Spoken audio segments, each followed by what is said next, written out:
কার্যকারিতা আছে বলে আমার কাছে মনে হচ্ছে না। তবে এর একটা রাজনৈতিক হয়তো কিছু একটা ইফেক্ট থাকতে পারে এবং বাংলাদেশে এই ধরনের ক্ষমতা কিংবা আমি বলি রাষ্ট্র কাঠামোর বাইরে গিয়ে এই ধরনের রাজনৈতিক কার্যক্রমের ইতিপূর্বেও আমরা দেখেছি এবং তার কিছু ইমপ্লিকেশন আমরা তার আমরা বাংলাদেশে দেখি নাই তা না। আপনার নিশ্চয়ই মনে আছে ঘাতক দালাল নির্মূল কমিটির নামে তারা একটা গণবিচার পাবলিক বিচারের ব্যবস্থা করেছিল সোহরাওয়ার্দী উদ্যানে। তো ধরেন তারা তারা নিজেরাও জানতো যে এর মাধ্যমে আসলে এটা কোনো কার্যকর হবে না, কিন্তু প্রকৃতপক্ষে সেই সেন্টিমেন্টকে ধারণ করে পরবর্তীতে গণ আদালত যেটা করেছিল সেই গণ আদালতের আদলে পরবর্তীতে তাদের দৃষ্টিতে যারা অভিযুক্ত ব্যক্তি ছিলেন অনেক ব্যক্তি কিন্তু বিচারের মুখোমুখি তারা করেছেন এবং কেউ কেউ সেই বিচারগুলো প্রশ্নবিদ্ধ বিচার হলেও কিন্তু অনেক মানুষের ফাঁসি হয়েছে। তো সুতরাং একটা পলিটিক্যাল একটা ইমপ্লিকেশন একটা তার প্রভাব এই ধরনের ঘোষণা থেকে থাকতে পারে বলে আমার ধারণা। এবং আমার ধারণা এটাও যে তারা হয়তো এটাই করতে চায় যে ক্রমাগতভাবে বর্তমান অন্তর্বর্তীকালীন সরকার এবং পরবর্তী সরকার যারা আসবেন তারা যেন তাদের কার্যক্রমের ক্ষেত্রে জুলাই আগস্টের এই স্পিরিটটা কোনো সময় ভুলে না যান, তার একটা একটা চাপ সৃষ্টি করার লক্ষ্যে এটা হতে পারে বলে মনে হয়।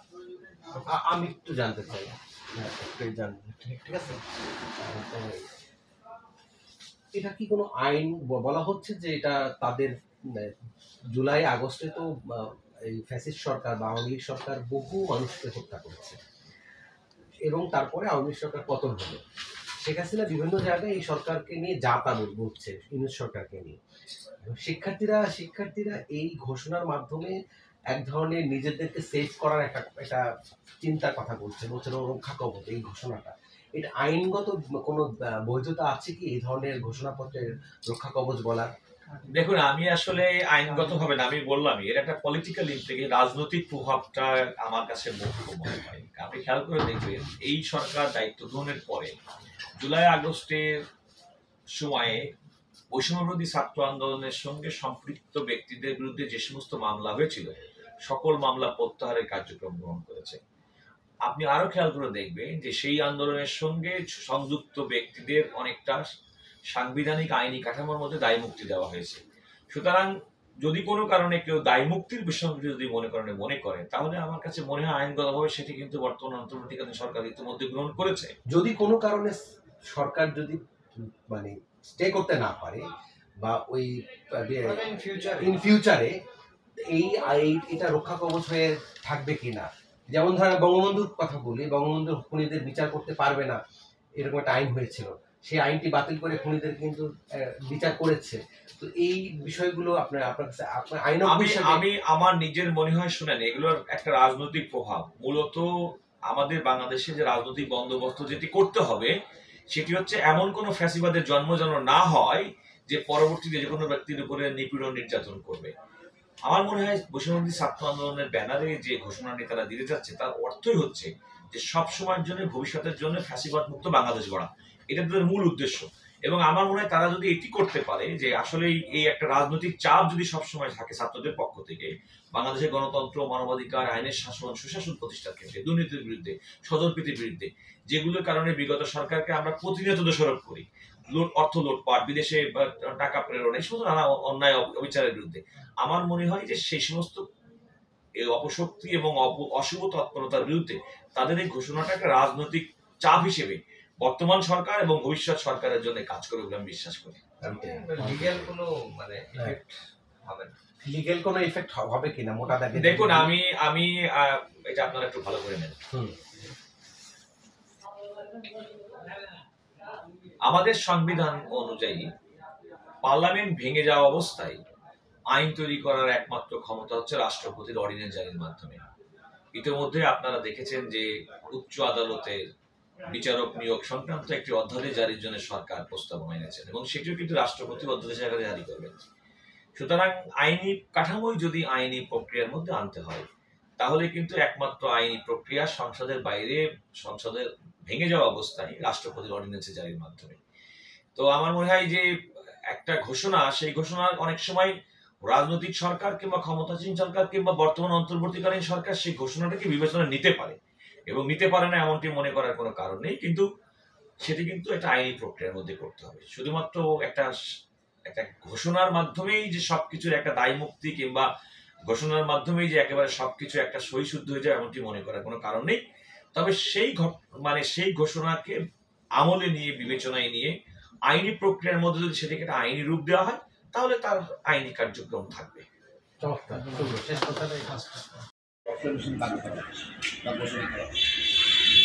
আসলে আমার কাছে উদ্দেশ্যটা স্পষ্ট, দেশবাসীর কাছে স্পষ্ট কিনা আমি জানি।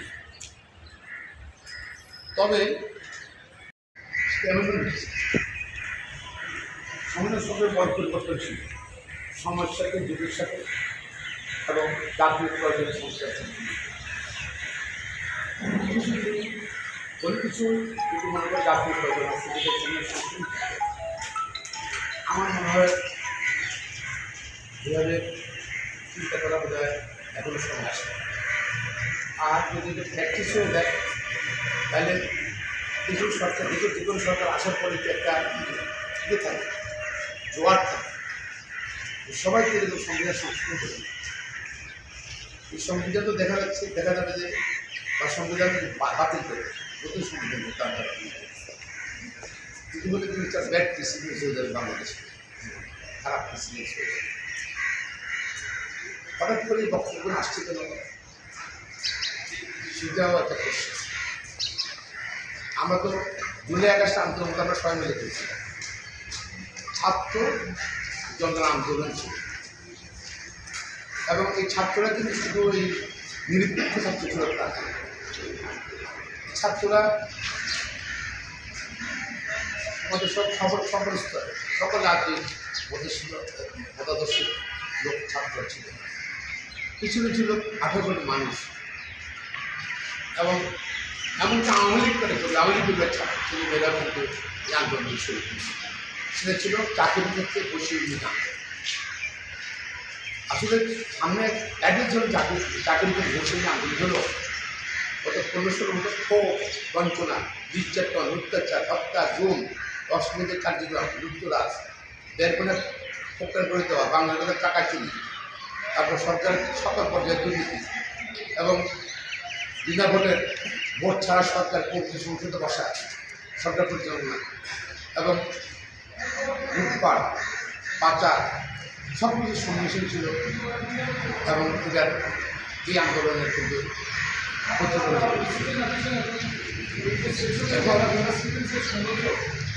আমার মনে হয় এগুলো কোনো ছাত্ররা যদি এরকম কোনো বক্তব্য দেয়, এরকম সিদ্ধান্ত নেয়, এটিকে আমার মনে হয় আমাদের জুলাই আগস্টের সমগ্র জাতীয় ঐক্য হয়েছিল, সে ঐক্যকে সাধন করে এবং মানুষজনকে যারা চায় সরকারি ভিতর বা বিভিন্ন বাহিনীর ভিতর ডাক্তারা গত সরকারের লোকজন রয়েছে, তারা সিদ্ধান্ত নিতে পারে নিয়ে কিন্তু লসের মধ্যে সরকার চলে আসতে পারে। আবার এর মধ্যে আওয়ামী লীগ সুসংগঠিত হতে পারে, সমাবেশ কালক্রম শান্তিদের সংকট সৃষ্টি হতে পারে। আর সবচেয়ে বড় কথা হলে সঙ্গে বাতিল করবে কিন্তু অন্তর্বর্তীকালীন সরকার বাতিল করতে হলে পার্লামেন্ট এক করে লাগবে, আবার নতুন সংবিধান প্রণয়ন করতে হলে এক করে লাগবে। এইসব পর্যন্ত চলে আসবে। আলটিমেটলি ক্ষমতাটা অধিকার করে শক্তি যদি একটা আন্দোলন এবং এর মধ্যে দেখেন আপনারা এবং কিন্তু এখন তো কারো অন্য কারো মহাপরিবার অংশ হিসাবে একদল আন্দোলনের বিরুদ্ধে কথা বলছে, আন্দোলনের শক্তি ছাত্রের সঙ্গে আবার আমাদের রাজনৈতিক দলের সঙ্গে কিছুটা পার্থক্য চলে আসছে। এটি কিন্তু আমি মনে করি আমরা উপকৃত না হলে ষড়যন্ত্র দলেরা তাদের ষড়যন্ত্র বাস্তবায়ন করতে পারে। আর বাংলাদেশের মানুষ গোটা দুটাতে বিদ্যুতের পরিস্থিতি অসম্ভব না এবং নতুন সংবিধান কখন হবে, কারা করবে, কীভাবে করবে সেটাও প্রশ্ন আসতে পারে। অনুমোদন কারা আমি মনে করি সবার সঙ্গে আলোচনা করি গ্রহণযোগ্য এবারে সিদ্ধান্ত নেওয়া উচিত। আপনার আপত্তির জায়গাটা বিপ্লবের ঘোষণাপত্র যে আপত্তি নাকি হচ্ছে মুজিববাদী যে আদর্শ অপরাধ? মুক্তিবাদীতে কোনো আদর্শ এখানে নাই, বাধ্য সঙ্গে বাধ্য সঙ্গে কিছু সরকার কনসিস্টেন্সি আছে, সেগুলো এমন বাড়াইতে হবে, সেটাকে ফিরে দিতে হবে, নতুন সংযোজন করতে হবে। আবার কী করতে চাচ্ছে, কি ইনপুট করতে চাচ্ছে, খরচাটা নিয়ন্ত্রণ করা যাবে, পাথর কেন করতে হবে, সেগুলো রাষ্ট্রকে করতে হবে। কিন্তু আমি this is not a subjective matter. সম্পূর্ণ একটা চুক্তি, নাগরিকদের মধ্যে চুক্তি, সকল নাগরিক ঐক্যবদ্ধ হয়ে আমরা রাষ্ট্র গঠন করছি, রাষ্ট্র আমরা মেনে চলছি, আইন মেনে চলছি, মেনে চলছি, এই হইল সংবিধান। এখন আমি বা আপনারা বা একটা রাজনৈতিক দল ক্ষমতা এসে সংবিধান পরিবর্তন বাতিল করা হলে, মানে তাও আবার যদি সাবজেক্টের কোনো উদ্দেশ্য, এক উদ্দেশ্য, যদি একটা সংবিধান কিন্তু যে সংবিধান থাকে ধারাবাহিক থাকে, মান্য করতে পারে। কিন্তু আমার মনে হয় যে এরকম কোনো স্টেপ পৌঁছতে বা ফিউচার আমাদের ধরে রাখা ছিল আন্দোলন, তার ছিল সকল বিপক্ষে সৃষ্টি করতে চাপিয়ে যাতে একটা রাজনীতি এবং শান্তি সঙ্গে সংগঠন। আপনার সুনির্দিষ্ট কোনো প্রস্তাব আছে কিনা? আমার প্রস্তাব হলো যে আপনারা সবটার সময় আন্দোলনের যারা ছিল, সকল রাজনৈতিক দল, সকল মানুষ, সকল বুদ্ধিজীবী যারা ছিল, সবাই মিলে আলোচনা করি কীভাবে সংস্কার কাজ বিশেষ করতে পারে। তো সংস্কার দীর্ঘসূচিতা করতেছে, এটা কিন্তু মানুষ আসার সন্দেহ চলে আসছে। তাহলে কি সরকার সংস্কার দীর্ঘসূচিতা করছে মানুষকে ভোটাধিকারকে বঞ্চিত করার জন্য?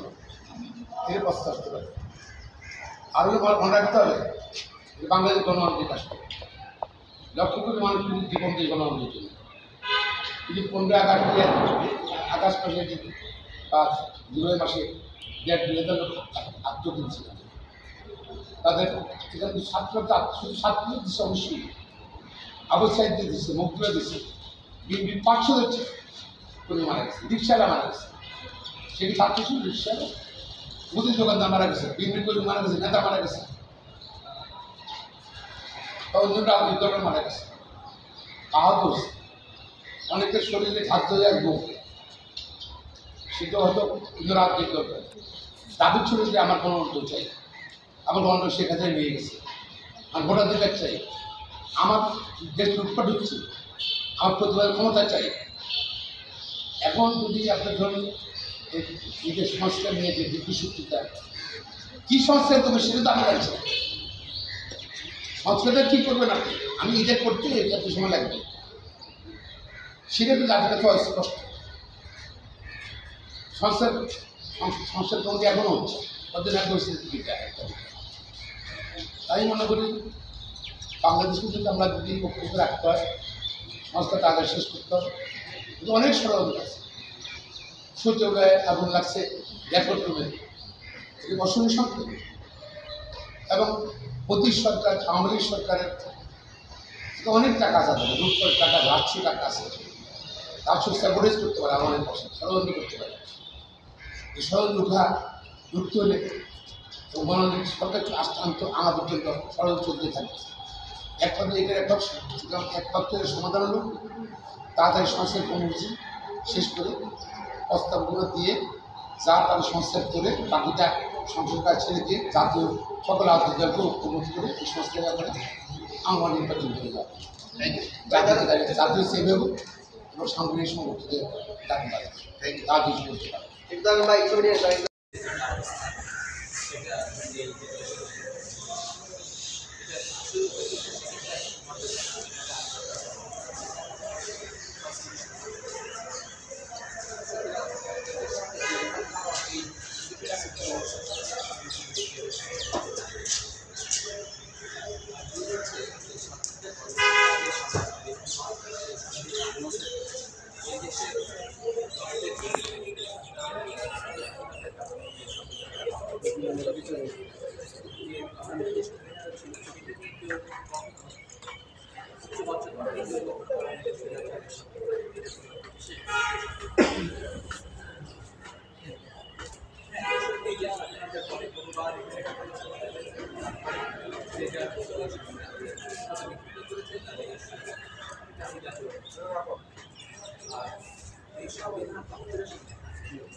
লেজিসলেশন যেটা হবে সেই লেজিসলেশন করা যায়, কিন্তু তার প্রত্যেকটা আইনের কাঠামোর একটা নীতি প্রোক্লেমেশন দিলে সেটা আইন হবে।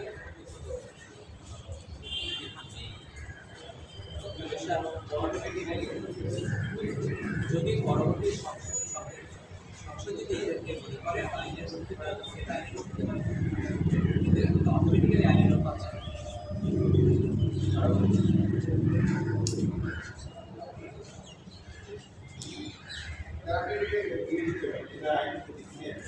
আইনগুলো ক্লিয়ার হবে না। পরবর্তী সংসদ যদি মনে করে এটাকে আইনের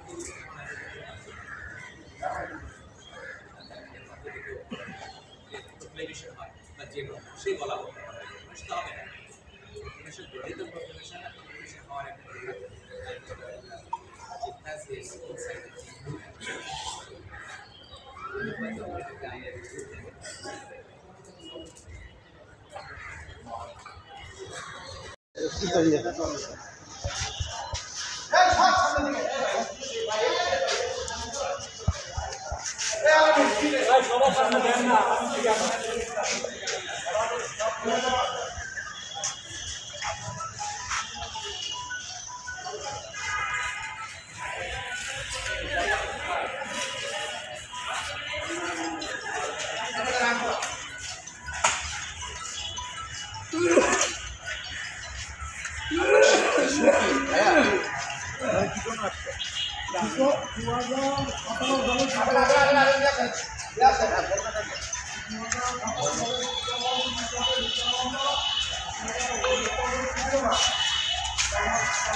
গ্রামে আমি এই আমাদের চাই গত 2017 সালে 19 এপ্রিল রোজ বৃহস্পতিবার আমাদেরকে অ্যারেস্ট করা হয়। আর 2022 সালে 21শে এপ্রিল ওনাকে জামিন দেয় অপরাধী মামলায় অসুস্থ হাঁটানোর পরে এবং ওই এলাকায় কোনো প্রমাণ নেই উনি বিপ্লবী ছিলেন। এই সামগ্রী করতাম তার ভর্তি দিয়ে ওই ফাঁসির সরকার আমাদেরকে এই মামলা দেয়, দিয়ে আমাদেরকে চরমভাবে নির্যাতিত করেছে, নিপীড়িত করেছে। আমরা ওই জেলা বলছি দুপুর উপজেলার ভিতরে একটা নিপীড়িত নির্যাতিত ফ্যামিলি আমাদের জন্য এই অন্তর্বর্তীকালীন সরকারের প্রতি বিশেষ আবেদন যেন আমাদের এই মামলা থেকে অব্যাহতি দেয়, এই বিশেষ আমরা অনুরোধ করছি এই সরকারের কাছে। ভালো থাকবেন, সবাইকে আন্তরিক ধন্যবাদ।